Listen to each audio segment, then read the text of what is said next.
other day I happened to be doing some channel surfing, and I happened upon a Discovery Channel program on the Great Barrier Reef.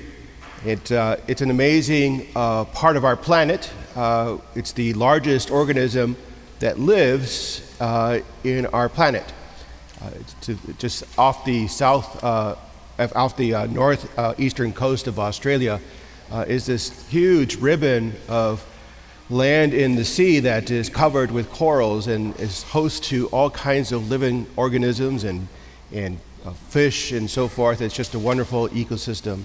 And it reminded me of my visit there some years ago, of being able to go to Australia and to go on a tour and to go snorkeling in the Great Barrier Reef.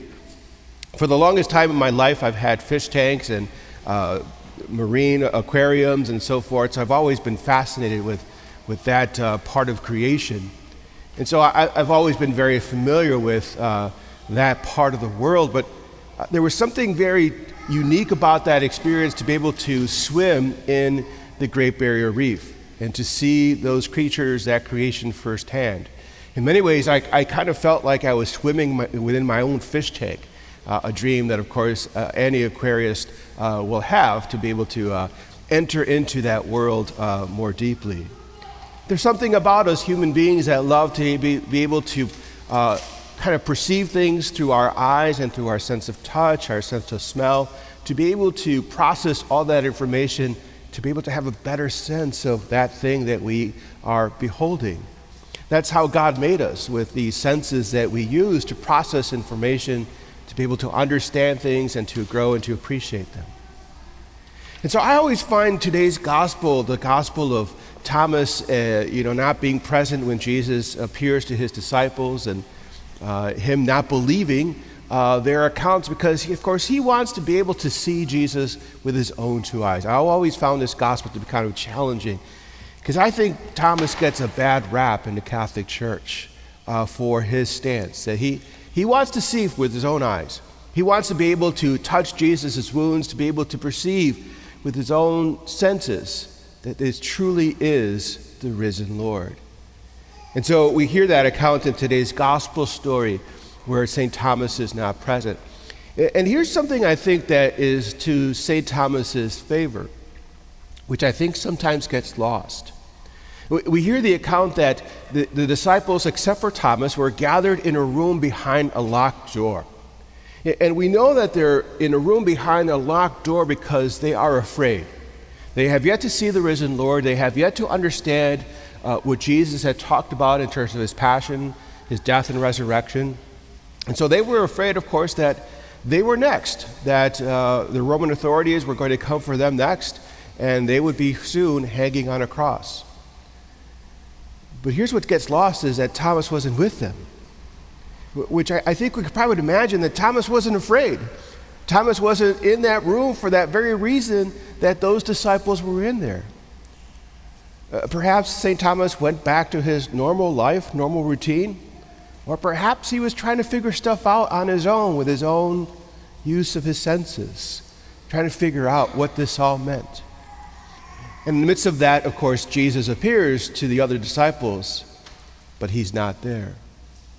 And then we hear, of course, the account when he does happen to be with the disciples again, and Jesus reappears to them, and Jesus gives St. Thomas the opportunity to be able to, again, to perceive with his own senses, not just with his eyes, but again, to be able to touch his wounds and to see that it truly is the risen Lord.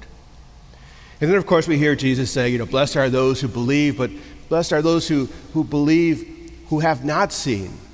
And it may seem like it's a discouragement of Thomas, but no, it's rather an encouragement to us who have not had the opportunity that St. Thomas had to be able to actually physically touch Jesus' wounds as he did in that upper room. But my friends, for us, believers 2,000 years later, I think, again, today's gospel reading is an encouragement to us to continue to seek out the risen Lord in our midst, in our lives, in our world, to find him wherever he may be. And yes, it does require an act of faith to believe that the Lord truly is present, that the Lord has truly risen and is part of our daily lives. But being people, being the creatures that God made us and how God made us, we still need to see, we still need to touch, we still need to be able to perceive through our human senses to be able to understand things. But I think that's the glory, that's the wonder of our faith. That we try to go through the rest of our lives trying to find those ways that God is indeed present to us. In many ways that I think are easily overlooked, that we perhaps cannot see or as easily see or perceive, but perhaps have to do a little bit more of soul searching to be able to understand it. I'll give you an example of that. A few weeks ago we had our first fish fry in 2 years since the pandemic.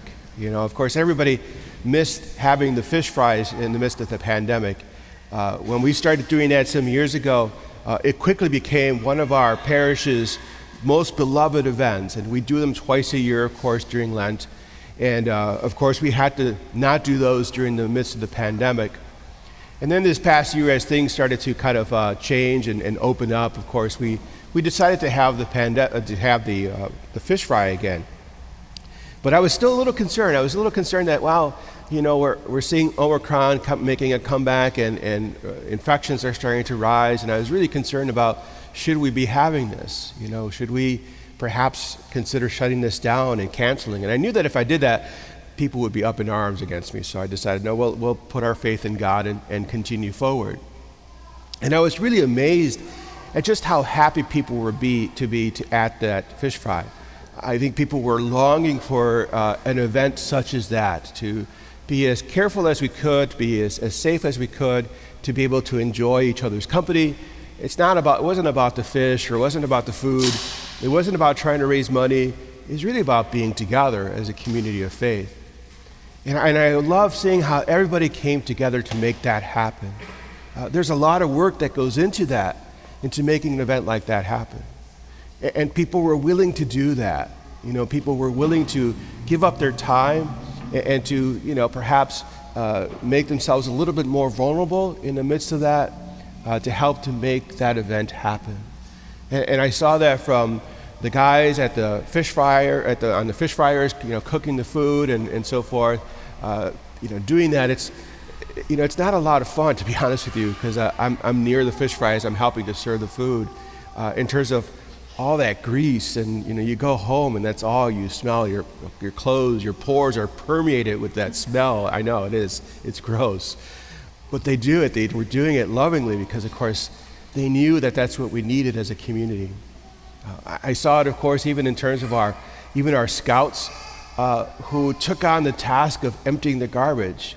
And that's something that has to be done continually, because unfortunately, a lot of garbage is generated in an event such as that. But they were so happily doing that throughout the whole entire evening. And I never had to call one of them to make sure that a garbage can got cleaned out, because they were right on it. There were even some of our younger ones, some of our younger kids, who were actually, they took on the task of helping parents or people who had, 3 or 4 servings of fish or mac and cheese to help carry their food to their tables, And they were so eager and so happy to do it. One of them actually I kind of considered as kind of the Energizer Bunny of service, because he was right on there, and there were people who maybe just didn't really need help, but he was more than willing to offer help, even though they didn't need it. When I see things like that happen, I can't help but think, here is the risen Lord, present in our community, transforming our lives from death to life. A community like all of us, like many people have experienced these past 2 years, a sense of kind of dread, a sense of despair, a sense of life is just not the same. And all of a sudden, God is there, present amongst us to reassure us that life is present, life is here, and life is good. Those are the moments that I see Christ present in our midst. And I think for us, the challenge as people of faith is for all of us to try to do that as well too. When we find ourselves in those moments of despair or moments of question and doubt, to really kind of look further, to look beyond what is just in front of our eyes, and to use our senses and our faith to see, to perceive something much deeper.